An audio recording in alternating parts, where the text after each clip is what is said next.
बोले गोविंद भगवान की जय बोले। भगवान को जब ये बात मालूम पड़ी भगवान ने कन्याओं की वस्त्रों को डालने का काम किया। कन्याओं ने जिस समय वस्त्र पहनने का नंबर आया इधर उधर देखा, तो जिस समय देखा तो देख करके अब कोई दिख नहीं रहा। एक कन्या की दृष्टि पड़ गई, वो देखो बैठा है। एक ने कहा एक कन्या हमारे कपड़े दे दो। भगवान ने कहा पहले कान पकड़ो कि सारे वस्त्रों को उतार करके यमुना में स्नान नहीं करोगे, क्योंकि जो सारे वस्त्रों को उतार करके जल में स्नान करता है तो जल में वरुण देवता का वास होता है, तो वरुण देवता नाराज ही जाते हैं, और जब नाराज ही जाते हैं तो हमारे शरीर में सफेद दाग हो जाते हैं। ये भगवान ने कन्याओं से कहा और कहा सुनो, हमने प्रायः देखा लोग गंगा जी जाते हैं स्नान करने के लिए, और जब गंगा जी जाते हैं तो गंगा जी जाके वहीं कुल्ला करेंगे, कपड़े भी धुल लेंगे, मंजनों कर लेंगे, साबुनों लगाए जाएंगे, एक दिन में थोड़ा गोरे हो जाओगे, जैसे बने हो वैसे रहोगे। अरे गंगा हमारी माँ है, जब हम माँ के पास में जाते हैं तो पहले माँ से प्रार्थना करते हैं कि हे माँ हम तेरे पास आए हैं और हमारे द्वारा जो अपराध किए गए हैं वो सब हम धुलने आए हैं, हमारे द्वारा जो जाने अनजाने में अपराध हुए हैं उन्हें हमसे दूर करो मैया, हमें पवित्र करो। ऐसा भाव रख के कटिभाग तक जब जल हो जाए तब नाक आंख कान बंद करके मम्मी पापा चाचा चाची सबकी डुबकी लगाए लो आराम से। और लगाने के बाद यहाँ तक वर्णन आता है कि गंगा स्नान करने जाएं तो घर से स्नान करके जाएं, फिर स्नान करें, और अधो वस्त्र जो हो वो घर में धुलें, वहां ना धुलें। बोले गोविंद भगवान की जय। तो साहब भगवान ने कन्याओं से कहा कि वरुण देवता नाराज हो जाते हैं। दूसरी बात भगवान ने कन्याओं को समझाई। भगवान ने कहा ये बताओ तुम काहे की वजह से पूजा करती हो? कन्याओं ने कहा महाराज हम तुम्हें पति रूप में प्राप्त करना चाहते हैं। भगवान ने कहा कन्याओं ये सबसे बड़ा अपराध है। अरे एक गांव में तुम ही रहती हो, एक गांव में हम भी रहते हैं, कोई रिश्ते में हमारी बहन लगती है, कोई बुआ लगती है, कोई रिश्ते में मौसी लगती है, हमारे रिश्ते हैं, और तुम कह रही हो हमारे साथ पाणिग्रह संस्कार विवाह हो जाए। अरे तुम्हारे माँ बाप ने बड़े नाजो अदर से पाल पोस करके बड़ा किया है। भगवान ने बहुत अच्छी सीख कन्याओं को दी है। आप लोग भागवत सुनने आए हैं, जरा ध्यान से सुनना। भगवान ने कहा कन्याओं तुम्हारे माँ बाप ने बड़े नाजो अदा से तुम्हें पाल पोस करके बड़ा किया, ये सत्य है। चाहे बेटी हो चाहे बेटा हो, पिता चाहे मजदूरी करे, चाहे मेहनत करे, चाहे दूसरे के घर में काम करे, लेकिन अपने बेटों की आवश्यकताओं को पिता ने पूरा किया है। भले भूखा बना रहा है लेकिन अपने बेटे को पढ़ा लिखा करके बड़ा किया है। और हमने प्रायः देखा है कुछ लोग मिलते हैं हम तुम्हारे लिए मर जाएंगे, तुम्हारे लिए ये कर जाएंगे, तो लोग माँ बाप के विमुख हो करके भग जाते हैं, विवाह कर लेते हैं।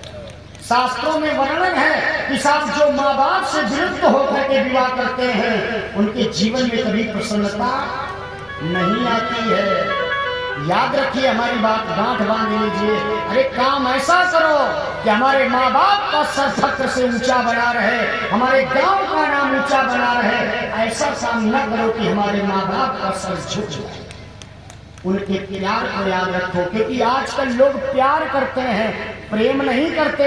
प्रेम निश्चल होता है, प्रेम में कोई चाहत नहीं होती है।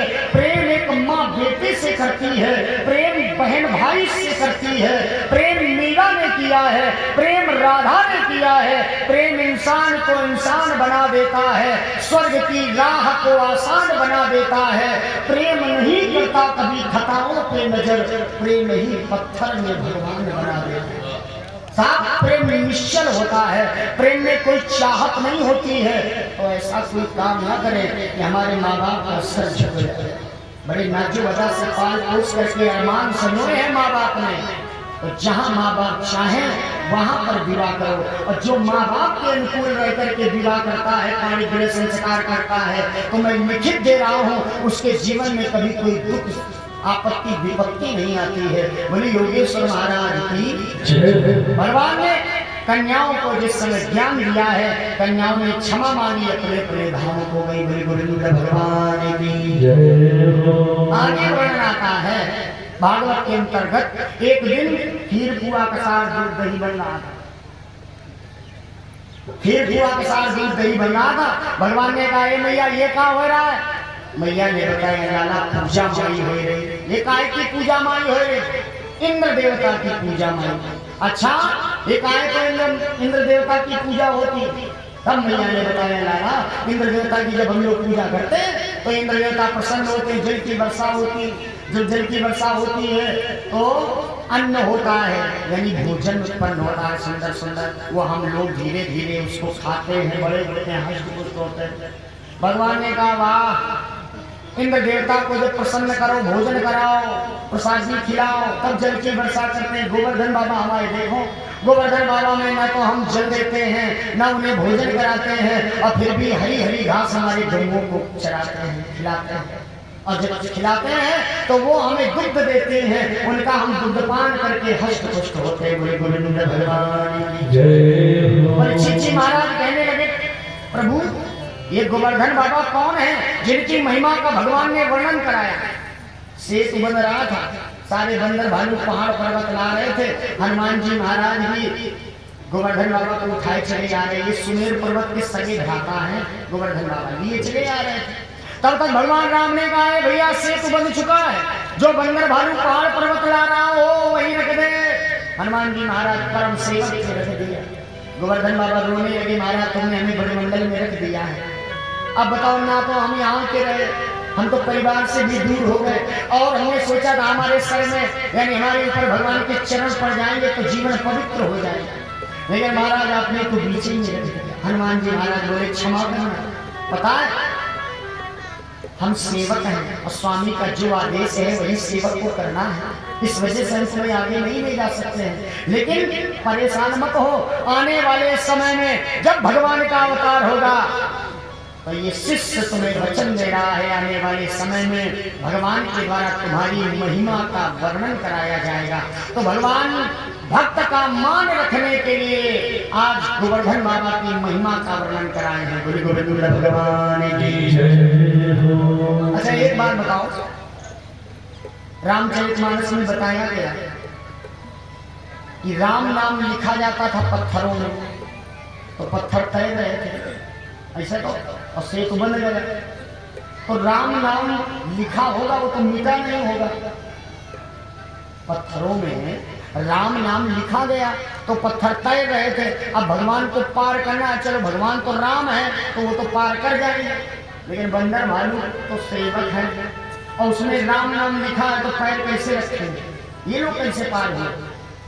तो रामचरितमानस में तुलसीकृत रामायण की क्षेपक में कथा आती है कि जिस समय भगवान ने समुद्र में यानी जो सेतु बना उसमें भगवान ने जीव ही पहला पैर रखा दाहिना, तो भगवान के चरणों के दर्शन करने के लिए समुद्र के जीव जंतु सारे के सारे सेतु के ऊपर आए गए, और जहाँ सेतु के ऊपर आए गए तो राम नाम दिखना बंद हो रहे, धीरे धीरे सारे के सारे लोग पार हुए गए। बोले गोविंद भगवान की।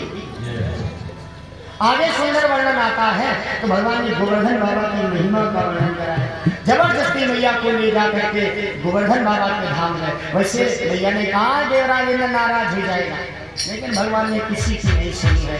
आज राधा रानी को लेकर के, राधा कौन है? क्योंकि जो कृष्ण है वही राधा है, जो राधा है वही कृष्ण है। भगवान ले जाकर के जिस समय गोवर्धन बाबा की महिमा का वर्णन कराया, भोजन कराया और बड़ी प्रसन्नता से झूम रहे, नाच रहे।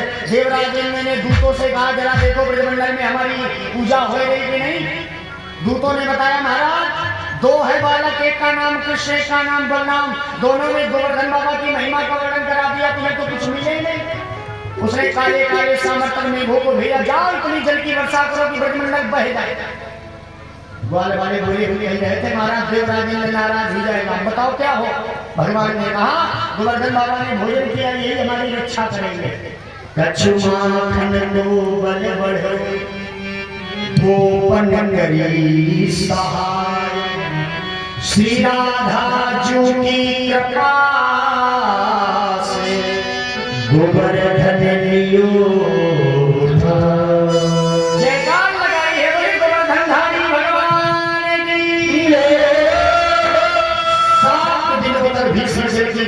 होती रही 7 दिनों तक। भीषण जल की वर्षा परीक्षित जी होती रही, भीषण जल की वर्षा। और 7 दिनों के बाद जब काले काले सामर्थ्य में भूमि के पास जल नहीं बचा, वापस हो गए। अब इंद्र ने कहा देखो ब्रह्मंडल बह गया होगा तो धूल उड़ रही थी। परीक्षित जी ने कहा महाराज जल कहाँ गया?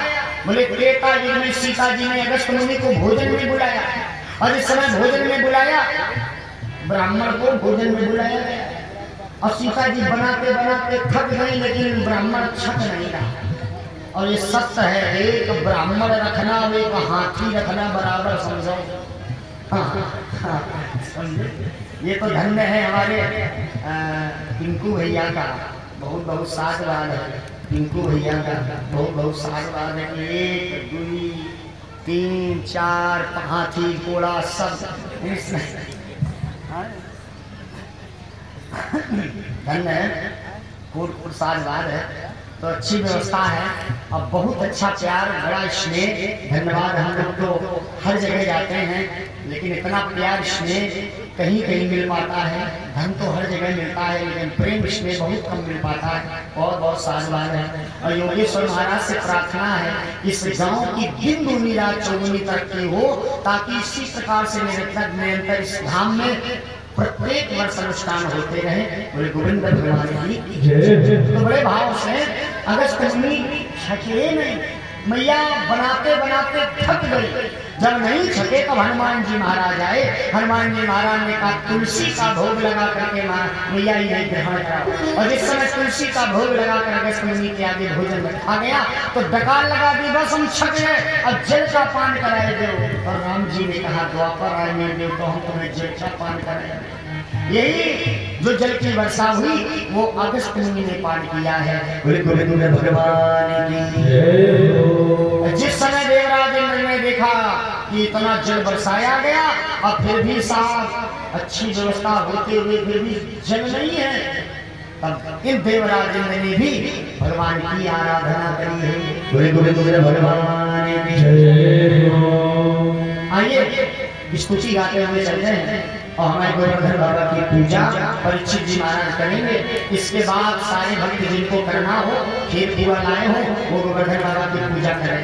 गोविंद भगवान की जय हो। श्री रामचंद्र कृपाल भज हर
भरे पुलक भूषण दर्शयन्ति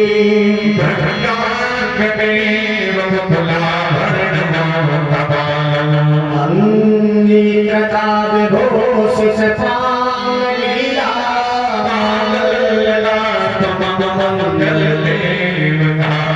मुद्रा मुहुर्विदधति वदने मुरारे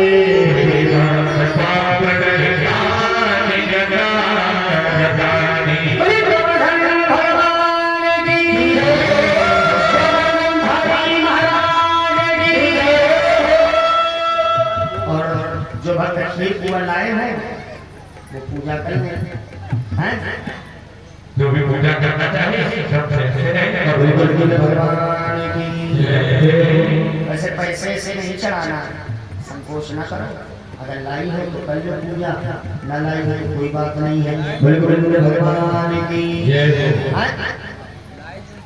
तो खीर पूरा आपने चढ़ाया है कि नहीं चढ़ा दिया श्री गोवर्धन महाराज महाराज तेरे माथे मुकुट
7 बार घूम लियो तो गोवर्धन बाबा की परिक्रमा लगाने का फल यही प्राप्त हो जाएगा। जय हो। मत गोवर्धन को मेरे दिल महिमा